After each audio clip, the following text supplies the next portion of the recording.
안녕하세요. 조철현입니다. 7월 13일 목요일 스토리가 있는 유럽 역사 문화 기행 시작하도록 하겠습니다. 오늘은요, 어, 질서와 자유의 나라 독일 편으로 구성해 보았습니다. 질서가 잡혀 있다는 것과 자유롭다는 말은 어떻게 보면 이율배반적이고 모순적인 젠틀맨과 훌리건만큼이나 모순적인 얘기가 되겠는데요. 하지만 독일을 생각해 봤을 때 가장 적절한 용어는 질서와 자유, 이 두 가지, 어떻게 보면 이율배반적인 모순적인 이러한 것들이 하나로 잘 융합되고 통합된 국가가 독일이 아닌가 하는 생각이 듭니다. 예, 오늘 강의는 먼저 역사와 정치를 살펴보고요. 그 다음으로 이 국기에 관한 이 여러 가지 이야기들이 있습니다. 이 국기에 대해서 살펴본 뒤에 이 지리와 기후, 이 축제 문화, 그리고 이 독일 하면 여러분들 맥주가 생각나실 거예요.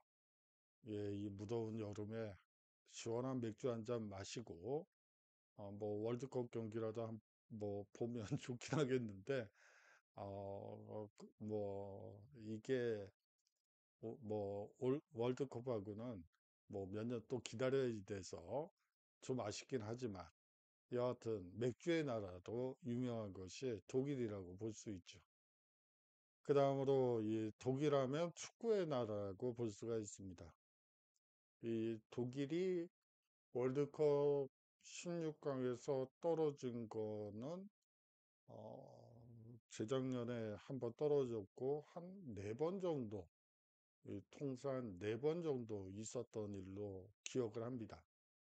2002년 월드컵 때는 우리나라랑 3, 4위전, 3, 4위전이 아니었던가? 3, 4위전은 그 터키, 투르키예프라고 하나요? 그 나라랑 있었고, 이 4강전에서 맞붙었다가 우리가 1대 0으로 졌던 기억도 있네요. 예, 오늘은 독일에 대한 전반적인 이해를 도모하는 시간이 되겠고요.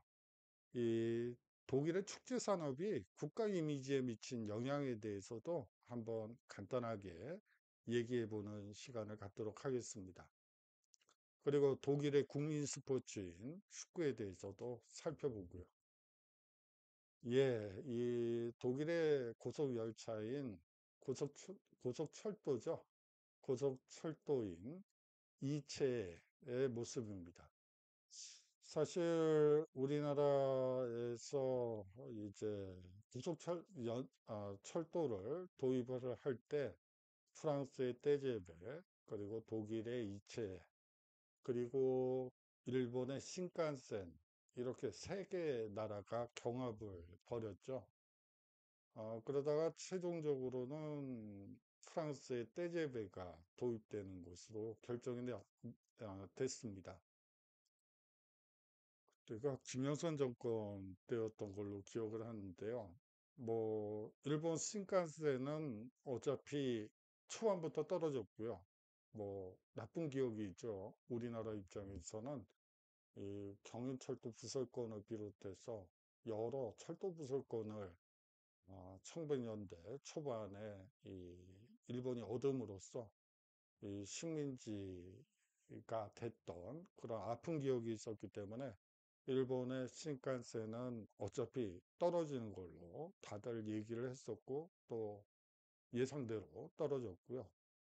이체와 떼제베 사이에 경쟁이 벌어졌었는데 이제 프랑스에서는 외교장각 문서 병인 양조 기간에 이 우리나라 강화도에 이 침범을 해서 그야말로 약탈을 해갔죠. 그 외교장관 문서를 돌려주겠다. 라고 조건을 걸어서 이 떼제베로 결정이 났죠. 뭐 물론 완전히 돌려준 것이 아니라 영구임대 형식으로 돌려받긴 했지만 뭐 여하튼 성능 면에서는 그런데 이체가 약간 더 우수했던 걸로 기억이 나는데 결과적으로는 이 우리나라 이 외교와 관련돼서 그리고 국가 경쟁력과 관련해서 그리고 여러 가지 측면에서 봤을 때 떼제베가 훨씬 더 높은 점수를 얻어서 이 이체가 떨어졌던 기억이 나서 한번 여러분들께 보여드리기 위해서 가지고 와봤습니다. 예, 먼저 역사와 정치부터 살펴보도록 하죠. 예, 독일 국회의사당의 모습이에요. 독일도 의원 내각제 국가죠. 그렇기 때문에 모든 정치적 결정 그리고 행정부의 역할이 이곳에 집중돼 있다고 보시면 됩니다. 이 독일은 나치를 경험한 국가죠. 나치 체제를 경험한 국가라고 볼 수가 있습니다. 그렇기 때문에 사실은 독일 총리는 뭐 이 얘기부터 시작하는 건 좀 딱딱하겠네요. 예, 뭐 다음번에 조금 이따가 말씀을 드리도록 하고요. 이 모든 정치의 본산이라고 할 수 있는 이 국회의사당 모습을 한번 그림으로 가져왔고요. 이 독일의 정식 명칭은 독일 연방공화국입니다. 이 수많은 영주 국가로 분열돼 있었고요. 이 지방 분권 전통과 각 지방의 고유 문화가 유지되며 발전되었다고 보시면 될 것 같습니다. 근데 여기서 한 가지 조심해야 될 것은 이 독일이라는 국명이 나타난 것은 1870년 이후라고 보시면 됩니다. 1870년 이전에 이 독일 사람들 뭐그 당시에는 독일이라는 국명 자체가 쓰지도 않았고 생소했죠. 그래서 1870년 이전에 사람들은 자신은 어, 이 미네 사람이야. 자신은 나는 이 바이마르 공화국 국가 출신이야. 나는 프로이센 국민이야. 뭐 이런 식으로 이 소규모 국가 한 150여 개국으로 이 분열되어 있었다고 볼 수가 있죠. 그렇기 때문에 사실상 지방분권 전통가 뿐만이 아니고 이 각 지방의 고유 문화가 고스란히 잘 유지되었다고 볼 수가 있어요. 다 독립국가였기 때문에 가능했던 것이죠. 이 독일 연방공화국은 이러한 역사 전통을 되살려 연방정부와 16개 주정부로 구성되어 있다고 볼 수가 있습니다. 이 내각 책임제 연방공화국이고요. 국가 원소는 대통령이고 실질적인 통치는 총리가 수행한다고 보실 수 있습니다. 수도는 베를린인데요. 이 베를린에는 한 약 350만 명 정도가 거주를 해요. 예, 인구수가 서울에 비하면 턱없이 부족한 걸로 보이죠? 예, 그렇습니다. 프랑스 파리도 한 400만, 350만 명, 그리고 앞서 저번주에 어제 드렸던 것처럼, 엊그저께 강의에서 말씀드린 것처럼, 뭐, 경기도라고 볼 수 있는 일제 프랑스 지역, 그 지역을 합쳐야 1,000만 정도, 되고, 이 소위 말하는 200만에서 300만 정도의 이 대도시가 한 80여 곳에 있어요. 마찬가지로 독일도 마찬가지 상황이라고 볼 수가 있죠. 총 인구는 8,130만 명 정도 되고요. 그 중에서 게르만족이 전체 인구의 한 92%를 차지한다고 볼 수 있죠. 죄송합니다. 국기에 대해서 한번 살펴보도록 하죠. 이 독일의 국가는요, 이 국기는, 죄송합니다. 독일의 국기는요, 이 독일의 국가색인 흑색, 적색, 금색이 바로 세 줄, 같은 비율로 배치된 삼색기라고 보시면 됩니다. 1919년 바이마르 공화국 때 처음 국기로 지정됐고요. 이 별칭은 연방기라고, 분데스 플라거라고 얘기를 할 수가 있습니다. 예, 이 독일 국기와 관련해서 여러 가지 이 기원과 관련해서 얘기들이 있는데요. 이 1848년부터 1850년까지 프랑크푸르트 국민의회에서 이 삼색기를 민주적 독일 국가의 깃발로 제안하게 되죠.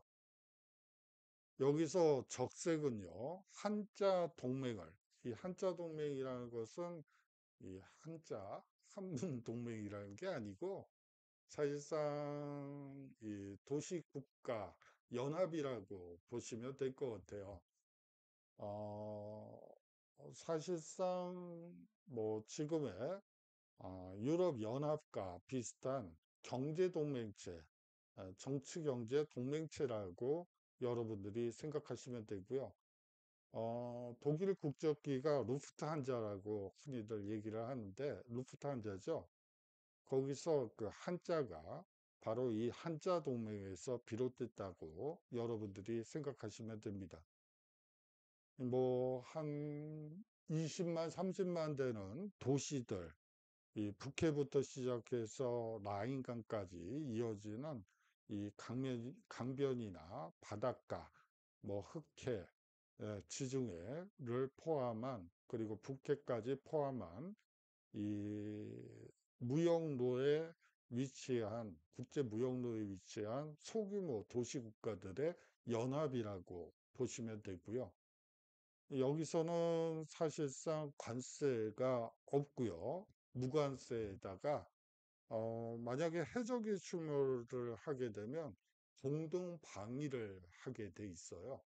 그래서 흔히들 유럽연합의 전신이라고 흔히들 얘기를 하지만 성격상으로는 좀 다른 면도 많습니다.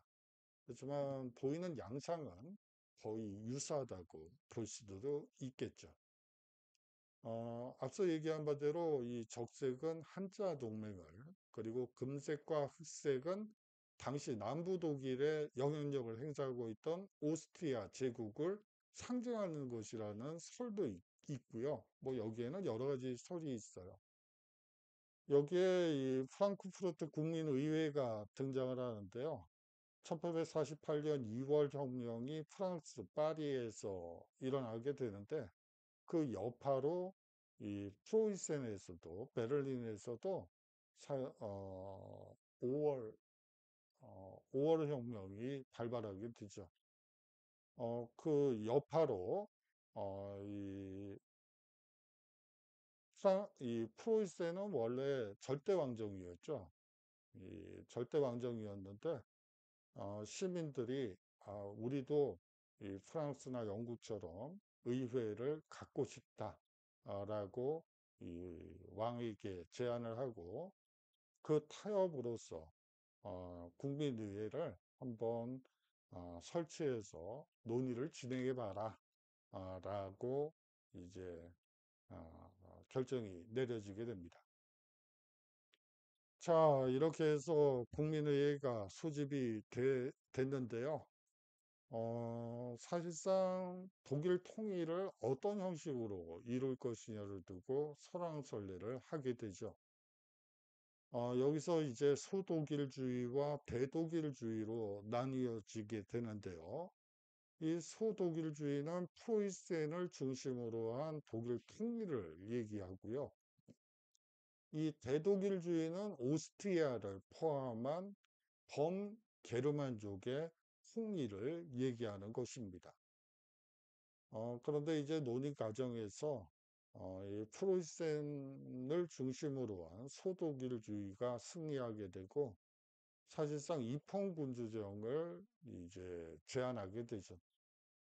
그 결정 사항을 가지고 이제 프로이센 국왕을 아련을 하게 되는데, 이제 국왕이 프로이센 국왕이 그 제안을 그냥 헌신자 던지듯이 땅바닥에 집어 던지고, 다시 절대왕정 체제, 국민을 위해 필요 없다.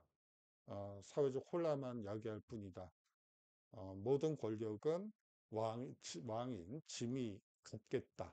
라고 선언하게 되면서 프랑크푸르트 국민의회는 와해되게 됩니다.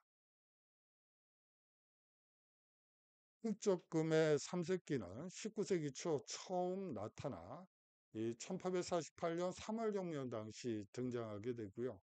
나폴레옹 보나파르트의 이 몰락 이후 성립된 반동적 질서에 대응하는 운동의 상징물로서 삼색기가 활용되게 됩니다. 여러분들 서유럽 깃발을 가만히 보시면 삼색기가 뭐 가로로 삼색기인 경우도 있고, 이 세로로 삼색기인 경우가 이 대부분이에요.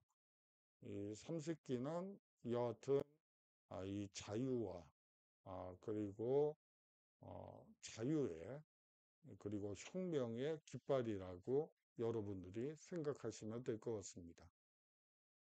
여러분들 정치 체제를 보면 서유럽 국가들이 의외로 입헌군주정을 채택하는 경우가 대부분이죠.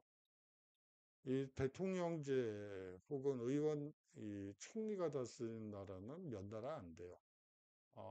사실상 대변형을 경험했던 뭐 전쟁을 경험했던 나라들, 예를 들어 프랑스, 독일, 이탈리아 정도만 이 대통령제나 이 국왕이 없는 공화정 체제라고 보시면 되고요. 그 나머지 대다수의 국가는 사실상 왕이 있는 입헌군주정 국가라고 보시면 되죠. 사실상 국기의 유래와 관련해서는 여러 가지 가설들이 난무하고 있습니다. 일설에는 카를스타트 결의에서 메테르니히에 의해 추방된 급진 대학생 단체인 이 부르셴 샤프트의 색이라는 설도 있고요. 이 나폴레옹 정복군에게 맞서 저항한 대학생 단체인 리트초프 자유군단으로까지 거슬러 올라간다는 설도 있는데, 이거는 어디까지나 설이고요. 뭐 사실상 앞서 얘기한 것이 이 무난하게 받아들여지는 풍설이라고 보시면 될 것 같습니다. 흑적금 3색은 짧은 기간 동안 독일의 국가색으로 받아들여졌고요. 바이마르 공화국 성립 당시 국기로 재도입되어 대체로 이 자유주의를 상징하는 이 깃발로 활용됐다고 볼 수가 있습니다. 제1차 세계대전 이후 바이마르 공화국의 성립과 함께 독일의 국기로 지정되었다고 보시면 되고요. 예, 다음으로 지리와 기후를 살펴보도록 하겠습니다. 예, 독일 지도인데요. 여기 이 베를린이 있습니다. 여기 이렇게 베를린이 있는데, 이거를 가운데를 뚝 잘라서 동쪽을 놓고 보면 이게 동베를린이고 이게 서베를린이죠. 그리고 동독과 서독은 이 라인을 통해서 어, 잘려졌어요. 이 라인. 그럼 다시 말하면 이 베를린이라는 곳은 동독에 속하네요. 여러분들이 동독과 서독의 이 차이를 아, 이, 세계사를 들어보셨으면 아실 수도 있을 것 같긴 한데, 여하튼 동독의 땅에 있었습니다. 그래서 여러 번 이 베를린 위기가 있게 되죠. 1948 년에는 사실상 이 러시아, 소련이 점령했던 이 동독 지역에서 이 서독에서 이 서베를린으로 물자가 들어오는 것을 막기 위해서 이 봉쇄 정책을 시행하기도 했죠. 그거를 수송기를 활용해서 이 독일 땅을 넘어서 서베를린으로 물자가 공수되고 뭐 그러는 우여곡절도 있긴 했었습니다. 그리고 1960년대에는 또 제2차 베를린 위기가 발생하면서 이 서베를린과 동베를린 사이에 베를린 장벽이 구축되게 되죠. 이 베를린 장벽을 넘어서 서베를린 자유를 찾기 위해서 이 동독 사람들이 많이 이 탈출을 시도하게 돼요. 뭐 비행 기구를 활용해서 서독으로 넘어가는 경우도 있고요. 뭐 하수도 시설을 활용해서 넘어가는 경우도 있고, 심지어는 뭐 이 베를린 장벽을 지키던 동독 군인들이 대거 서베를린으로 귀순을 한 경우도 있고, 여러 가지 이 사건들이 벌어지게 되죠. 요 지도에서 보시는 것처럼 좀 사람 얼굴처럼 생겼죠? 이쪽이 뒤통수고, 이쪽이 뭐 눈구덩이, 뭐 그런 입이 있는 것 같기도 하고요. 뭐 그래서 이 어린이 얼굴이다, 라고 사람의 얼굴이다. 뭐 그렇게 독일 사람들은 얘기하기도 합니다. 총 면적은 35만 7,021 제곱킬로미터로 한반도의 1.6배 정도 된다고 보시면 되고요. 이 유럽에서는 전체적으로 봤을 때 일곱 번째, 그리고 세계에서는 63번째로 넓은 나라라고 보시면 되고요. 이 동쪽 국경으로는 폴란드와 체코슬로바키아, 물론 체코와 슬로바키아는 또 분열이 돼서 지금 다른 국가로 돼 있긴 하지만 뭐 그렇고요. 이 서쪽은 프랑스, 벨기에, 네덜란드, 룩셈부르크가 국경을 접하고 있고, 남쪽으로는 오스트리아와 스위스가 자리하고 있습니다. 이 북쪽은요, 북해와 덴마크, 그리고 발트해와 이 접하고 있다고 보시면 됩니다. 지형은 남쪽에서 이 북쪽으로 갈수록 차츰 낮아지고요. 알프스 지대, 중앙 구릉지대, 북부 독일 평야의 이 3대 자연구역으로 나뉘어지게 됩니다. 예, 이 알프스 산맥이 있기 때문에 이 알프스 산맥이 위치한 남쪽이 가장 고지대고요.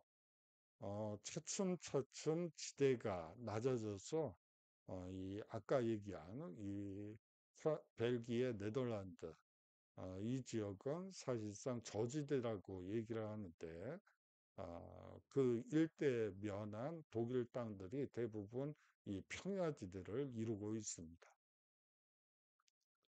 이 북서부 지역은 해양성 기후고요. 남동부는 이 대륙성 기후라고 볼 수가 있죠. 이 북서부 지역은 해양성 기후이기 때문에 사실상 온도 변화가 그렇게 심하지 않고요. 사실상 온화하고 이 9월부터 1, 2월까지는 비가 자주 내린다고 볼 수가 있습니다. 거기에 비해서 남동부 지역은 대륙성 기후이기 때문에 한 번 더워지면 정말 함정없이 올라가고, 한 번 낮아지면 끝없이 낮아지는 아주 이 혹독한 겨울을 맛보게 될 수밖에 없죠. 전반적으로 겨울은 한랭하고요. 이 여름은 온화나 이 변덕스러운 날씨가 계속됩니다. 이 봄이 늦게 시작하고 여름이 짧은 편이라고 볼 수 있는데요. 7월 평균 기온은 해안 평야지대에서 이 북부 지역이 되겠죠.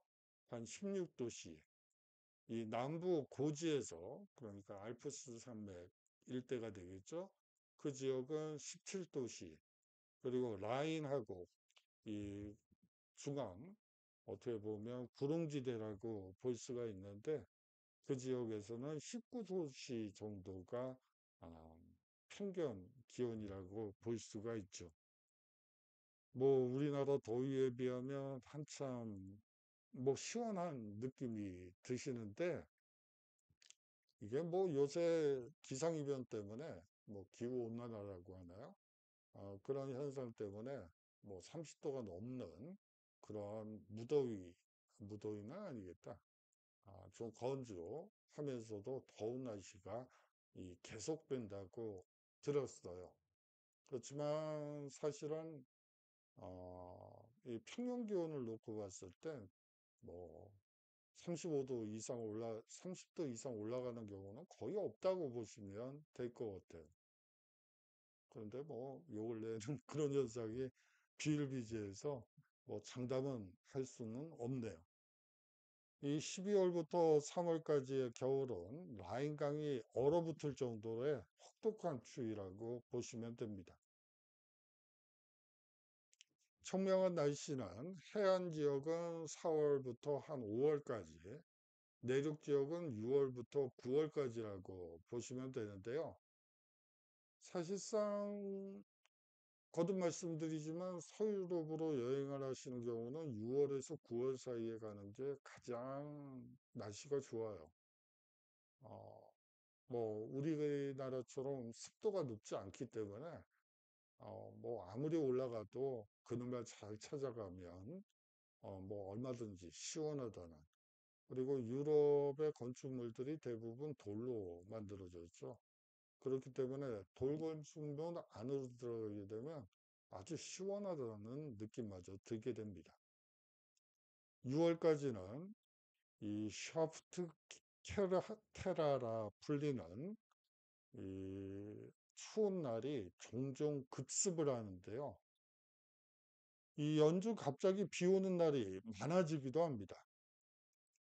그렇다고 해서 우리나라 장마철처럼 그렇게 온다는 얘기는 아니에요. 이 여름에는 가장 더운 달의 기온이 북부의 경우 17에서 18도씨, 이 남부는 25도씨 정도로 서늘한 편입니다. 우리나라에 비하면 서늘한 편이죠. 1월은 영하 3도에서 2도 정도에서 왔다 갔다 한다고 보시면 돼요. 이 서유럽권에서 가장 추운 계절이 있어요. 뭐 영하 10도 이하로 내려가는 경우가 이 크리스마스 무렵이라기보다는 동지 무렵이라고 보시면 될 것 같아요. 그때는 정말 춥습니다. 눈도 오고요. 아주 매섭죠. 거기 그 동지에서 크리스마스 무렵, 그 무렵만 빼놓으면 뭐 한 3도에서 2도 정도에서 왔다 갔다 한다고 보시면 될 것 같아요. 예, 독일의 축제를 한번 보도록 하죠. 예, 옥토버 페스트의 이 모습이고요. 이 독일의 경우에는 1년 내내 다양한 행사가 개최되고 있죠. 이 민속 축제와 수학을 기념하는 축제, 뛰어난 음악가를 기념하는 음악제, 이 종교적인 축제 등 다양한 그리고 풍부한 축제 문화가 발달돼 있다고 볼 수가 있습니다. 예, 뭐 사실상 민속 축제는 많이 있다고 보시면 돼요. 뭐 기독교 문화권이라고 볼 수가 있는데 독일도 사실상 종교 축제도 많이 거행되지만 이 민속 축제, 켈트족, 보통 드루이교라고 해서 우리나라 무속과 거의 유사하다고 보시면 될 것 같아요. 이 하늘과 교신을 하는 이 무당이 이 마을을 지배하기도 하고 뭐 그렇습니다. 예, 그런 민속축제 대표적인 것이 뭐 동지나 하지에 거행되는 다양한 축제들이 있고요. 뭐 수학을 기념하는 축제는 당연히 있을 수밖에 없고, 이 독일과 오스트리아에서 한 가지 특징적인 것은 뛰어난 음악가를 기념하는 음악제가 다양하게 열린다는 점도 여러분들께 꼭 말씀드리고 싶네요. 예, 1900년대 초에 이제 옥토버 페스트, 이 뮌에서 열리는 맥주 축제라고 볼 수가 있는데, 이제 맥주 축제를 하기 위해서 사실상 이 주정을 발효시킨 맥주, 호흡을 발효시킨 맥주를, 갓 생산한 맥주를 이제 마차에 실어서 축제장으로 옮기는 과거 사진이 있어서 한번 가지고 와 봤습니다. 2019년 이 미네에서 열렸던 옥토버 페스트 이 포스터입니다.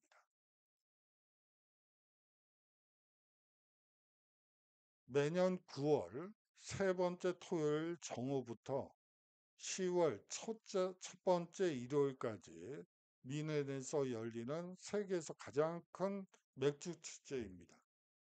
아, 제가 한 가지 빼먹은 게 있네요. 아, 잠시만요. 여기 민속 축제가 있죠. 이 민속 축제 중에서 한 가지 흥미로운 게 있었어요. 제가 유럽에 가서 봤더니 10월 마지막 주 토요일 날이 이 뚜생 모든 성인의 날이에요. 뭐 경우에 따라서는 모든 죽은 자들을 위한 날이라고도 하는데요. 이때는 공동묘지에 가 보면 이 정장 차림의 이 할머니 할아버지들이 손자 손주 그리고 이 아들과 딸, 뭐 며느리 데리고 이제 묘소에 가서 이 조상의 묘를 다듬는 그런 시즌이 와요. 보통 공동묘지 앞은 썰렁한데 그날이 되면 여하튼 인파로 북적북적거리죠. 저는 뭐 추석이나 그런 게 유럽에는 없는 줄 알았는데 그 뜻생절이라고 해서 모든 성인의 날이라고 해서 그날이 되면 이 조상의 묘소를 뭐 비석이죠. 잘 다듬고 가꾸는 모습을 보면서 이 동서양이 뭐 조상에 감사드리는 문화는 동일하게 있구나 하는 걸 느낀 적이 있었어요. 어, 참, 그때 생각이 나네요.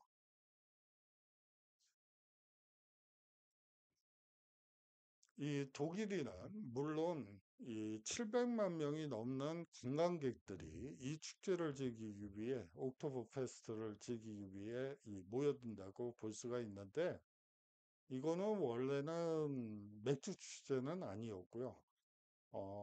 원래는 1810년 10월 이 바이에른 공국 이것도 독일의 작은 이 공국이라고 볼 수 있고 이거는 지금도 바이에른 주로 되어 있죠.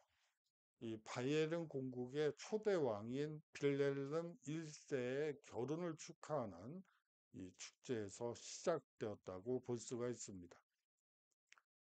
원래는 체전으로 시작이 됐었어요. 막, 소위 말하는 달리기부터 뭐, 전국체전이라고 볼 수가 있겠죠. 그러다가 이 1883년부터 미넨의 이 맥주 회사들이 축제를 후원하면서 이 독일을 대표하는 국민축제로 승화됐다고 볼 수가 있죠. 축제 첫날 시민들이 분장 혹은 가장하고 이 음악가 바그너가 세운 이 극장에서부터 시내 행진을 퍼레이드를 펼치게 됩니다. 시내 광장에서는 미넨의 6대 맥주 회사가 3천 명 이상을 수용할 수 있는 천막 술집을 열어 분위기를 띄우게 되죠.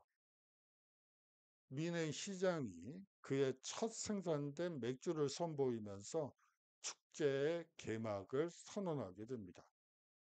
이후 16일 동안 맥주를 마시고 즐기면서 독일이 자랑하는 맥주 축제가 벌어진다고 보시면 되죠. 예, 그야말로 독일은 맥주의 나라라고 볼 수가 있는데 그 종류만 해도 마을마다 뭐 정말에서 양조장이 다들 있어서 이 전통 맥주들을 다 그 고장마다 만든다고 우리식으로 한다면 리 단위로 만든다고 보시면 될 것 같아요. 이 독일의 그 많은 브랜드들을 다 소개해 드릴 수는 없고 물론 잘린 거지만 그냥 일부만 한번 모셔와 봤어요. 뭐 여러분들이 한번 검색을 해 보시면 이 엄청난 이 종류의 독일 맥주를 검색하실 수 있을 거예요. 이 독일은 세계 1위의 맥주 소비국이고요. 이 맥주 종류만 해도 무려 5천 종 이상이라고 보시면 될 것 같아요. 그렇다면 독일인들은 왜 이렇게 이 맥주 소비를 많이 하는 걸까요? 이 사실상 식수가 부족하기 때문에 독일 국민들에게 맥주는 술보다는 오히려 일상적인 음료, 뭐 더 구체적으로 얘기를 하자면 물이라고 보시면 될 것 같아요. 여러분들이 이 서유럽권으로 가시게 되면 이 물을 사 먹는 것보다는 이 맥주나 포도주를 사서 마시는 게 훨씬 싸죠. 뭐 카페에 가셔서 뭐 물을 달라고 그러면 뭐 파는 물 뭐를 줄까요? 아니면 포도주를 줄까요? 뭐 프랑스의 경우에는 포도주가 되겠죠. 그리고 독일의 경우에는 맥주가 되고요. 이 맥주를 줄까요? 뭐 이렇게 물어보게 됩니다. 그러면 그럴 경우에는 파는 물보다는 이 맥주나 포도주를 마시는 게 훨씬 절약이 돼요. 이 물값이 만만치가 않고요. 어, 그렇지만 수돗물 주세요 하면 수돗물은 공짜예요. 뭐 그건 팁으로 아시면 되고요. 사실 식수가 부족하다고 제가 말씀을 드렸습니다만 이게 식수가 부족하다기보다는 사실은 이 서유로권의 대부분의 경우가 구대륙이기 때문에 이 석회가 많이 매장되어 있습니다. 그렇기 때문에 석회물이죠. 그렇기 때문에 하지정맥류의 이 그 수돗물을 계속 마시다 보면 한 6, 70대 정도, 50대부터 이제 하지정맥류에 걸리게 돼 있어요. 이 파랗게 뭐 핏줄이 솟는 질병인데요. 뭐 그렇지만 뭐 몇 개월 마셨다고 하지정맥류가 생기는 건 아니기 때문에 뭐 그냥 카페 같은 데 가서 수돗물 주세요 해서 그냥 수돗물 마시는 편이 훨씬 더 낫고 뭐 그래도 그 석회가 낀 물보다는 그냥 뭐 물을 마시는 게 낫다 싶으면 차라리 그냥 맥주나 포도주를 달라고 하는 편이 훨씬 싸게 먹힙니다. 이 독일인들은 맥주를 액체빵이라고 부를 정도로 사랑하죠. 거의 모든 지역에 맥주 양조장이 있어 각 지방마다 특색을 갖춘 맥주가 생산됩니다. 뭐 이걸로도 설명이 안 되죠. 뭐 무궁무진한 맥주 천지라고 보시면 될 것 같아요. 독일의 맥주는 그 종류가 매우 다양하고요. 가장 일반적으로 마시는 것은 황금색을 띤 필스너, 이보다 약간 쓴맛이 덜한 엑스포트, 그리고 달콤하고 색이 진한 흑맥주인 알트와 이 밝은 색의 헬시 등이 뭐 크게 보면 이렇게 네 종류로 나누어 볼 수 있습니다. 이 독일의 맥주는 순수성으로도 유명하죠. 1516년 빌헬름 4세는 이 독일 순수법을 제정해서 맥주 양조를 엄격하게 관리하게 됩니다. 맥주엔 반드시 홉, 엿기름, 이스트, 보리와 같은 순수 자연 원료 네 가지만을 사용하도록 법으로 규정해 놨죠. 예, 1516년에 독일 순수법이 제정돼서 맥주를 만들 때는 원, 이, 자, 이 원료로 이 홉, 엿기름, 이스트, 보리만 사용해라. 그러면 이 법이 만들어졌다는 얘기는 그전에는 뭐 다양한 종류의 이 맥주, 그리고 탈이 날 정도의 아니, 잘못된 이 성분이 들어가는 경우도 있었다는 것을 또 여러분들이 느끼실 수 있겠죠? 하도 이상한 것들을 넣어서 만드니까 이 법률을 제정해서 이 독일 순수법이라는 법률을 제정해서 맥주엔 반드시 홉, 엿기름, 이스트, 보리 중에 하나만을 사용하도록 법으로 규정했다고 보시면 되고요. 예, 빌레르름 4세의 모습이고 이 독일 순수법의 내용입니다. 맥주의 순수한 맛을 유지하고 여러 재료가 섞였을 때 생길 수 있는 문제를 방지하기 위해서 독일 순수법을 만들었다고 이 법에는 적혀 있습니다. 국민들이 식음료로 사용하는 맥주에 해로운 성분이 첨가되는 것을 막기 위해서라는 표현도 있죠. 이 법은 지금도 철저하게 지켜지고 있습니다. 예, 다음은 사육제의 모습입니다. 예, 대표적인 종교축제라고 볼 수가 있겠죠. 예, 가장행렬의 모습이고요.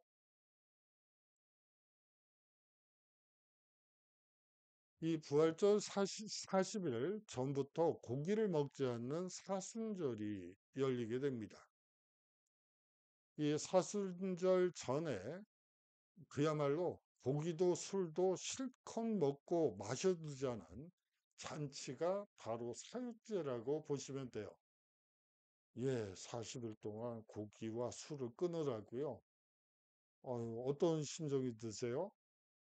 그러면 그 기간 이전에 실컷 먹어두자, 마셔두자, 라는 생각이 자연스럽게 우리 마음속 깊은 곳에 안 되지. 미리 먹어둬야지. 그런데 40일을 어떻게 견디지? 뭐 이런저런 생각이 들 수밖에 없겠죠.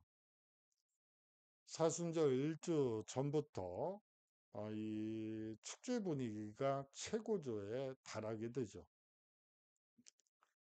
장미의 월요일, 거리에 성대한 가정 행렬이 이어지고 밤새 축제가 벌어지면서 고기도 실컷 먹고 술도 뭐 마셔 제끼고 뭐 그런다고 보시면 됩니다.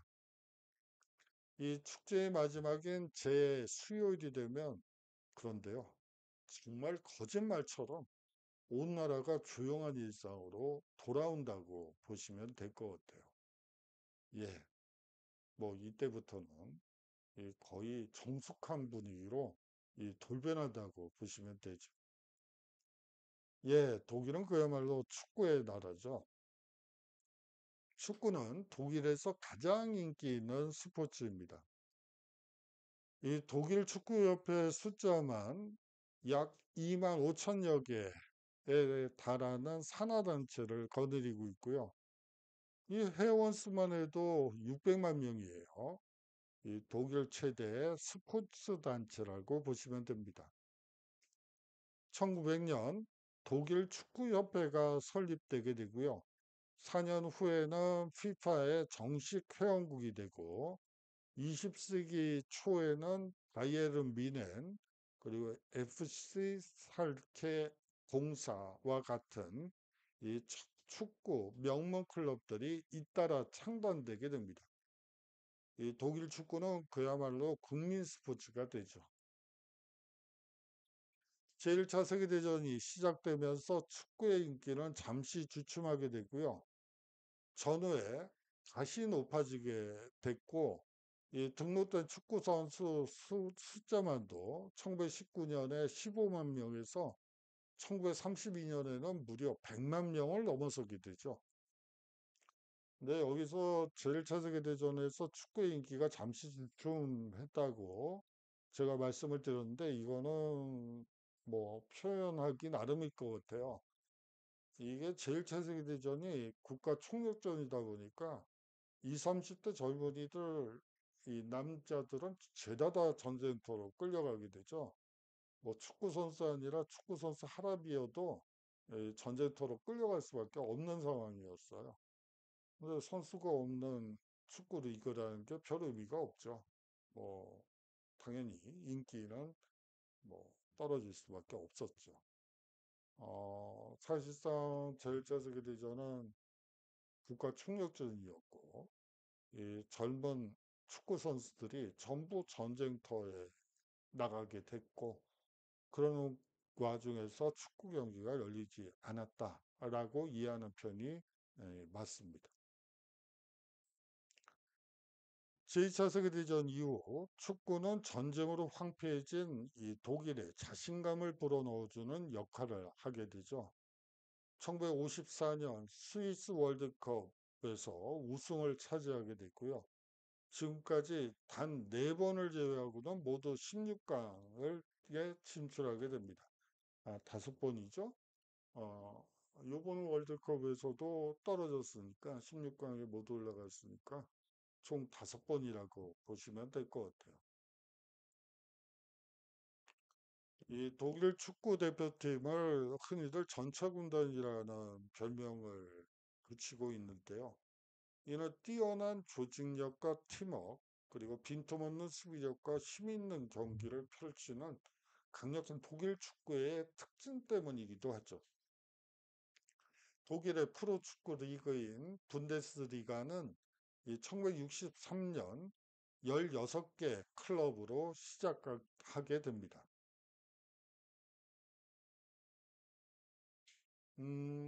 사실은 여기에 하나를 더 추가를 하자면, 이 독일에는 나치라는 게 있죠. 이 나치가 이 대중을 의 인기를 얻기 위해서 제일 먼저 시작하는 것이 이 축구 이 클럽을 많이 활용하게 됩니다. 이 독일 축구는 클럽 팀들, 실업, 이 프로 클럽 팀들도 중요하지만, 그 앞서 뭐 수백만 명이다. 회원 수만. 그거는 동아리 축구팀까지 다 포함된 숫자라고 여러분들이 보시면 돼요. 그 정도로 사랑을 받기 때문에 이 나치에서는 이 축구 동아리를 활용해서 나치즘을 선전하기도 하죠. 독일의 음식 문화의 특징은요, 이 실용성이라고 보시면 될 것 같습니다. 조리 과정은 아주 단순하고요, 종류는 아주 다양합니다. 예로부터 지방색이 강한 나라죠. 예, 독일은 1870년 통일이 이루어지기 전까지 150개 여개 국가가 그야말로 독립된 상태로 있었다고 보시면 돼요. 그렇기 때문에 사실상 지방색이라기보다는 국가색이라고 얘기하는 게 훨씬 더 자연스럽죠. 이러한 특성은 음식에도 그대로 나타나게 됩니다. 각 지방마다 즐기는 음식은 물론 먹는 법과 요리법이 각각 달라서 독일의 대표적인 음식인 소시지와 맥주도 지방마다 이 맛의 차이가 뚜렷하다고 볼 수가 있죠. 뭐 아까도 말씀드렸지만 이 맥주 종류만도 5천 종이 넘어요. 이 소시지 부어스트라고 하죠. 이 부어스트 종류만 해도 뭐 엄청납니다.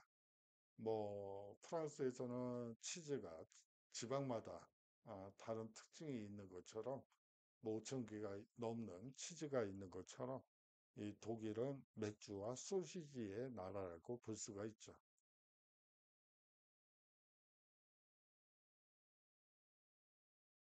동부 지역은 강한 향신료를 사용하고요. 바닷가를 접한 북부 지역은 스칸디나비아 반도의 영향으로 청어와 같은 생선 요리가 발달돼 있고요. 라인강 유역의 서부 지역은 양념이 강하지 않은 것이 특징이라고 볼 수가 있습니다.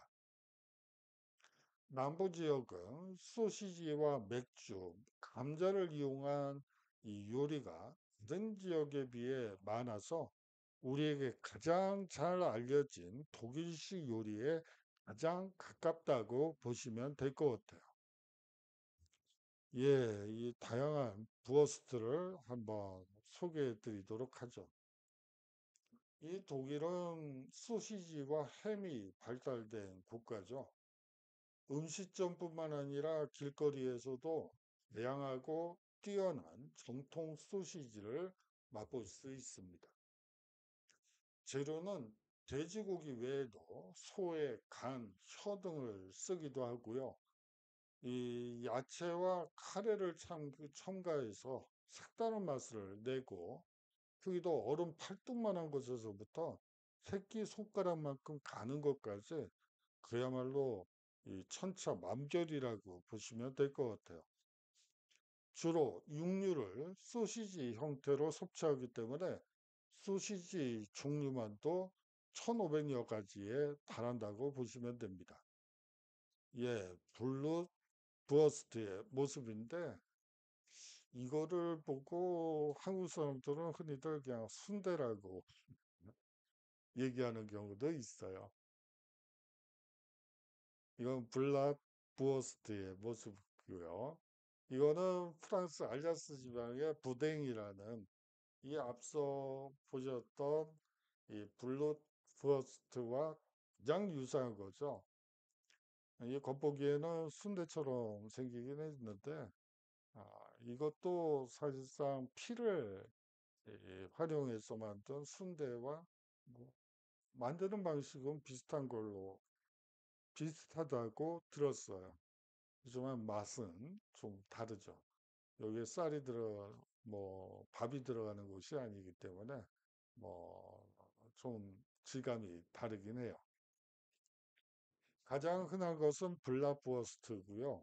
이 돼지고기를 갈아서 모양을 만든 후 구워 판매한다고 보시면 되고, 이 비엔나 소시지도 여러분들이 어렸을 때부터 많이 드셨을 소시지인데, 이 돼지고기와 소고기를 훈제시켜서 만든 것이고요. 이 돼지 혹은 거위 피를 첨가한 블루부어스트, 그리고 슈바츠 부어스트 등이 있습니다. 예, 바이스 부어스트의 모습이고, 아주 흰색이죠? 이 흰색의 바이스 부어스트는 남부 바바리아 지방의 대표적인 소시지라고 보시면 될 것 같습니다. 아주 잘게 다져진 송아지 고기나 돼지고기가 주재료로 사용되는데 매우 부드러워 굽지 않고 삶아 먹는 것이 특징입니다. 여기서 여러분들이 좀 느끼시겠지만 이 유럽 사람들이 송아지 고기를 좋아해요. 뭐 송아지뿐만이 아니고 망아지, 어린 양, 뭐 어린 염소, 어, 뭐 다양한 뭐 12개월 이전 그런 것들을 막 먹더군요. 근데 뭐 정서적으로 우리나라 사람들은 이 어린 고기를 안 먹죠. 어, 그렇게 하지 않는데 이 유럽 사람들은 상당히 어린 고기들을 어린 고기라고 그러니까 좀 그렇긴 한데 여하튼 12개월도 되지 않은 이 송아지, 망아지, 뭐그 밖에 뭐 심지어는 낙타고기까지, 어린 낙타고기까지, 뭐 어린 12개월도 안 된 염소, 양, 뭐 이런 것들을 아주 즐겨 먹죠. 여러분들 유럽 여행 가셨을 때 이 소고기, 돼지고기, 닭고기가 그 나라 말로 어떻게 쓰는지를 확인하고 꼭 가셔야 돼요. 그렇지 않으면 온갖 종류의 희한한 고기들을 많이 맛보게 될 거예요. 자기가 뭘 먹는지도 모르고 먹게 될 수도 있으니까 소고기, 돼지고기, 이 닭고기는 반드시 기억하시고 가시면 좋을 것 같습니다. 이 베를린 등 도시의 길거리 음식으로 유명한 것이 대표적으로 이 커리부어스트라고 보시면 될 것 같습니다. 이 소시지 위에 케첩과 더불어 카레 가루를 뿌린 스타일이라고 보시면 되고요. 이 독일에서 소시지를 식사로 먹을 때는 이 감자와 자우어 크라우트를 반드시 곁들여 먹는 것이 일반적입니다. 예, 커리부어스트의 모습이고요. 이 커리부어스트와 같이 간식으로 먹는 경우는 이 단순하게 소시지만 먹거나 포메스라고 하는 감자튀김을 같이 곁들여 먹기도 합니다. 일반적으로 소시지 자체의 맛과 질감을 즐기는 편이고요. 이거는 자우어 크라우트의 모습이고 이거를 흔히들 우리나라 사람들은 백김치라고 소개하는 경우도 있는데요. 그런 건 아니에요. 뭐 사실상 뭐 짠지에 더 가깝나요? 뭐라고 그래야 될지 잘 모르겠는데 여하튼 백김치는 아니에요.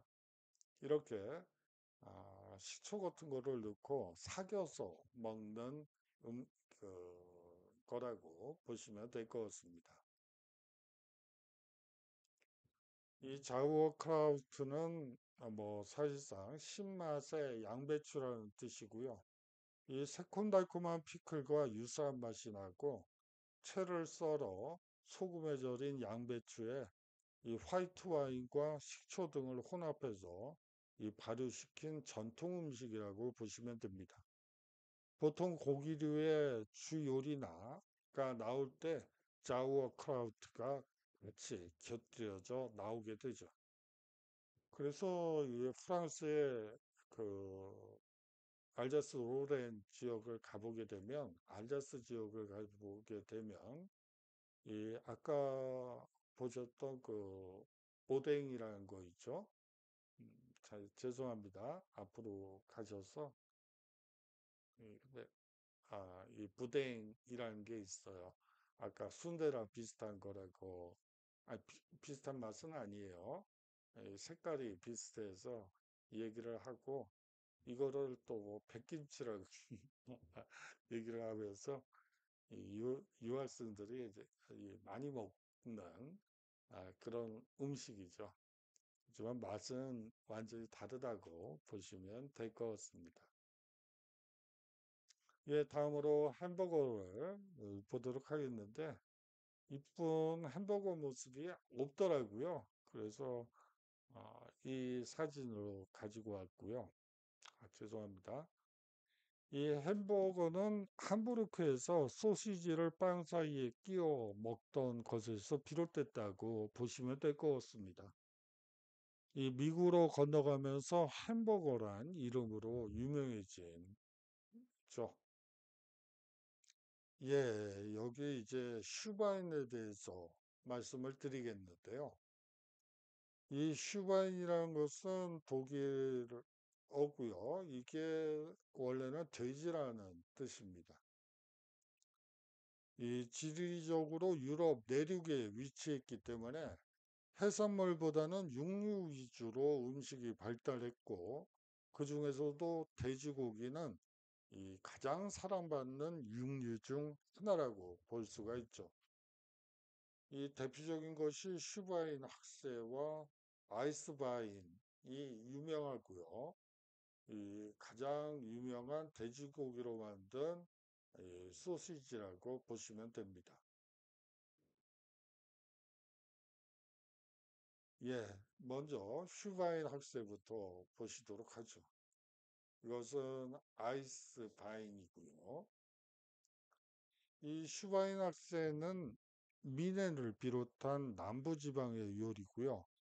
돼지의 다리, 정강이 부위를 그릴에 구워 이 기름기를 빼서 이 겉은 바삭하고 안은 쫄깃하게 만든 거라고 보시면 됩니다. 거기에 비해서 아이스 바이는 이 슈바인 학세는 이 경우에 따라서는 상당히 이 딱딱하다는 느낌이 들어요. 입이 입 치아가 얼얼해질 정도로 이 딱딱한 경우도 있어요. 그래서 이게 별로 우리나라 사람들은 좋아하지는 않는데요.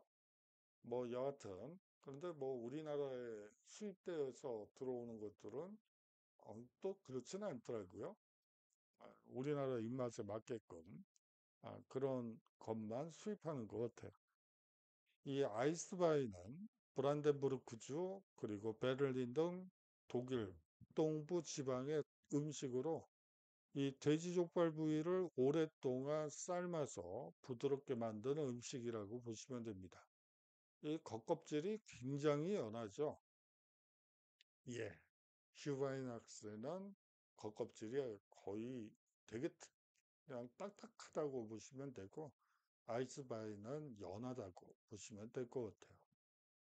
이 두 요리를 먹을 때는 대개 자우어 크라우트와 이 감자를 곁들여 먹게 되죠. 예, 글리바인을 소개하겠는데요. 여기서 바인은 포도주를 얘기하는 거죠.